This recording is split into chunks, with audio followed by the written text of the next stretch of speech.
Egy dan boom. Oh, ada Witan dan boom. Kali ini Syahrian Abimanyu sudah lakukan dan boom. Wow. Mas Irfan Jauhari umpan kepada Egy dan boom. Oh, berhasil lolos. Ronaldo Kuadra. Dan boom, Marcelino Ferdinand.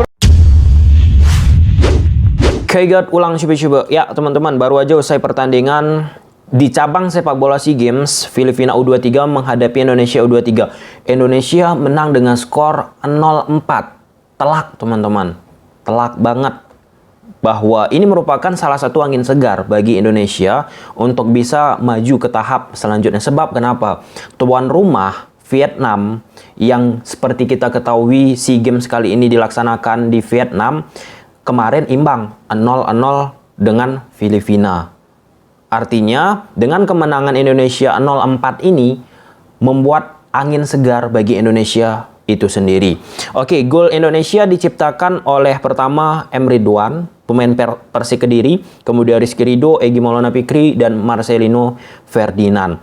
Oke, ini merupakan salah satu pertandingan yang dilakukan Indonesia beruntun, 3 kali beruntun, menghadapi karakter permainan yang menggunakan 5 back.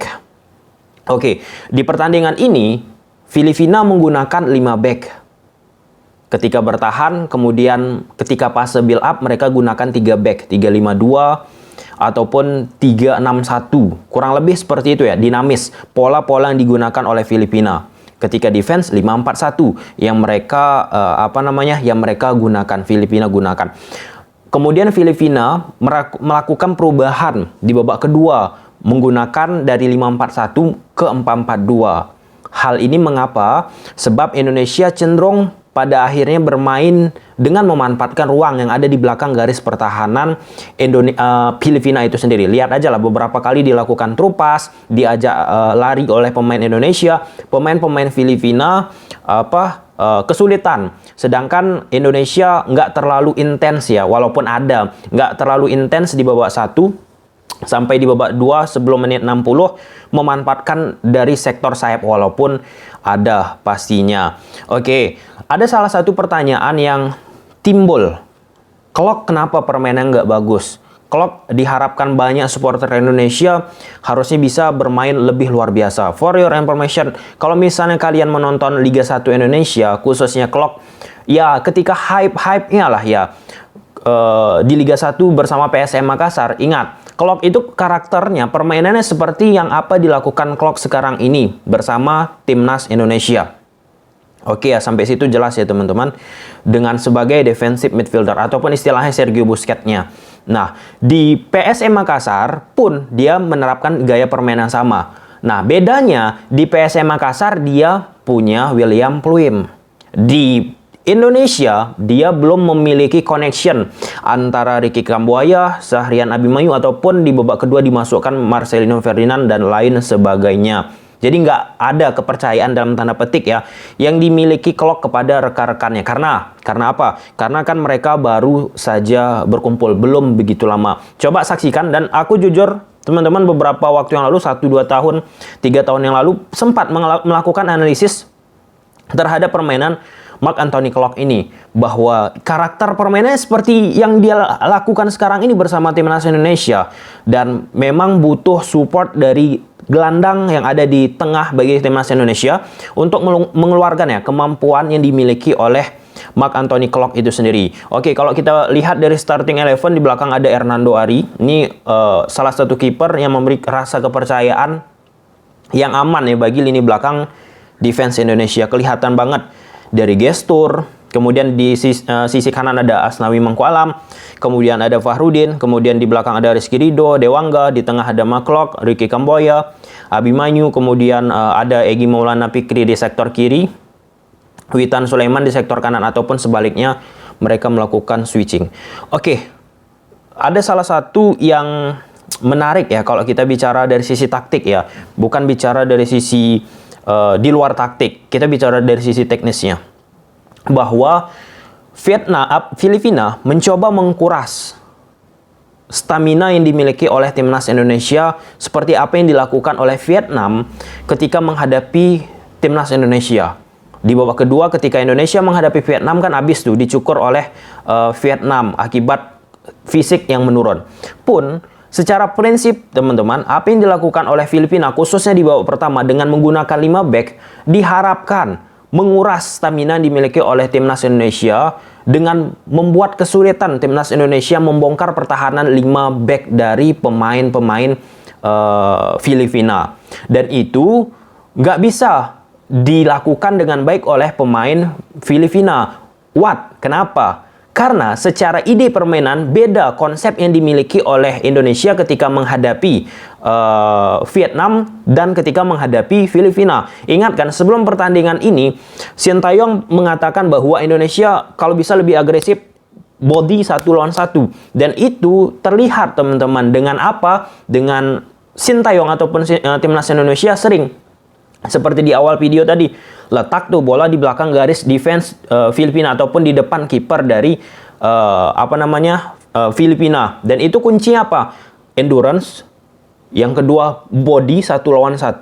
Dan yang ketiga ketepatan dari passing yang dimiliki oleh Indonesia. Nah, kalau kita bicara tentang endurance, endurance Indonesia terjaga, kelihatan banget ingin mengpush kecepatan-kecepatan, itu udah kita bahas.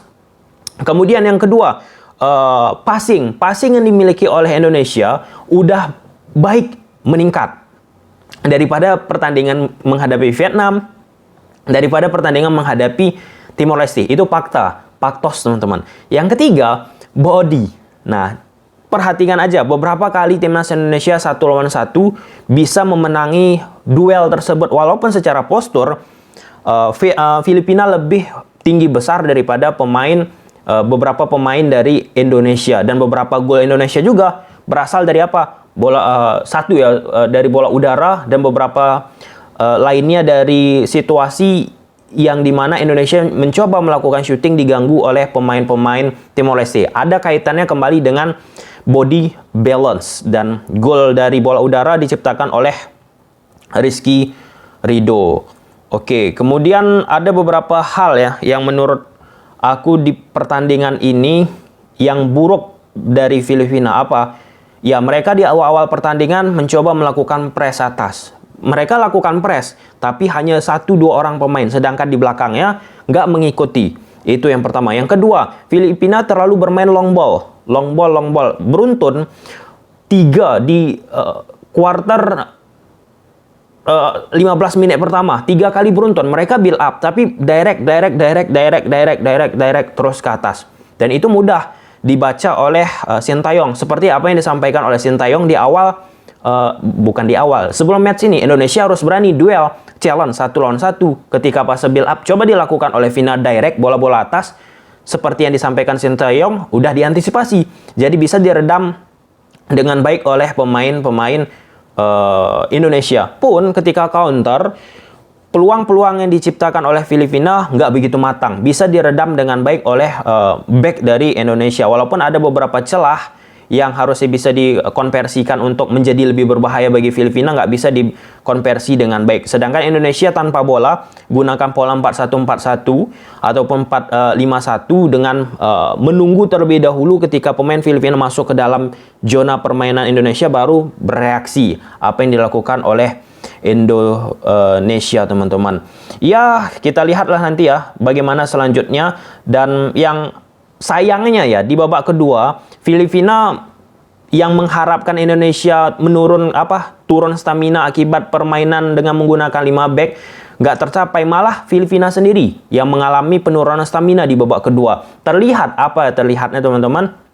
Pertama, banyak sekali salah-salah passing, yang dimana ketika salah passing bisa beberapa gol dimanfaatkan oleh Indonesia. 2 gol kalau nggak salah. Pun sebenarnya Indonesia pada pertandingan ini bisa memanfaatkan lebih banyak kesalahan-kesalahan dari Filipina ketika mereka melakukan bangun serangan, salah passing dan lain sebagainya. Tapi Indonesia secara finishing nggak begitu bagus. Tapi whatever, by the way teman-teman, apa yang terjadi kalau kita komparasi dengan pertandingan pertama dengan pertandingan kedua, Vietnam menghadapi Indonesia, Timor Leste menghadapi Indonesia, ada progres yang dimiliki oleh Indonesia ke tahap yang lebih baik daripada pertandingan pertama kedua. Walaupun memang masih ada salah-salah passing, walaupun memang masih sering long ball. kadang kita sempat gregetan kan, kok long ball, tapi terus menerus dilakukan.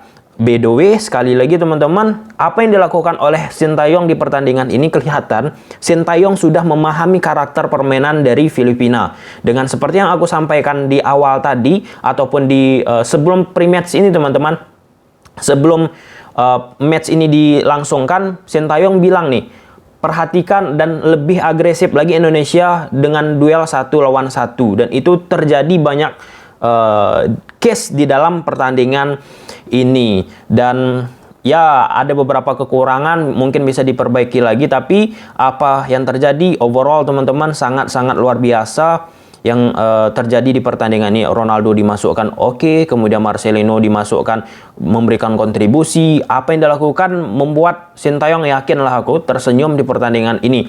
Dan aku cari-cari juga info teman-teman, yang supporter Vietnam di stadion pertandingan Indonesia menghadapi Filipina ini bahkan sampai terkejut ya. Mengapa ketika Indonesia menghadapi Vietnam, Vietnam bisa mencukur Filipina, sedangkan Vietnam ketika menghadapi Filipina nggak mampu mencukur Filipina. Ya, dan itulah dia sepak bola ya teman-teman ya. Memang ada perlu waktu untuk melihat kemampuan pemain-pemain tersebut bisa keluar. Dan sekali lagi yang aku sampaikan bahwa Vietnam yang sekarang ini teman-teman nggak begitu baik daripada 2 generasi ke atasnya, ataupun generasi yang paling dekat lah dengan pemain-pemain Vietnam yang sekarang ini. Bahwa itu merupakan salah satu PR penting banget nih bagi Park Hang-seo untuk merapatkan gap yang terlalu lebar antara senior sama timnas Vietnam yang sekarang ini. Tapi kenapa bisa Indonesia kalah menghadapi Vietnam di partai awal? Itu memang bener-bener pemain Indonesia di bawah performanya. Ada salah satu lagi nih, Kambuaya malas gerak, kenapa starting terus ini itu ya memang di luar ekspektasi kita ya. Kambuaya tampil cemerlang di AFF, kok begitu belum baik di SEA Games. Tapi kita tunggu aja, kita lihat ke depannya. Percaya terhadap apa yang sudah dilakukan oleh Kambuaya. Mana tahu memang akibat kurang kekompakan ya, karena belum terlalu lama antara Ricky Kambuaya dengan lini tengah dari timnas Indonesia itu sendiri. Walaupun mereka sekarang satu tim ya, Irianto, Kambuaya, McLeod, kan mereka belum bersama-sama. Tetapi ini penting banget untuk Persib sebenarnya. Walaupun ini timnas Indonesia, ketika Kambuaya, McLeod, Irianto sering bermain, ketika nanti mereka balik ke Persib, nggak begitu sulit lagi untuk mencari koneksi, untuk mencocokkan chemistry mereka. Oke, sampai sini aja teman-teman videonya. Nanti kalau sempat kita buat analisis taktiknya. Bye.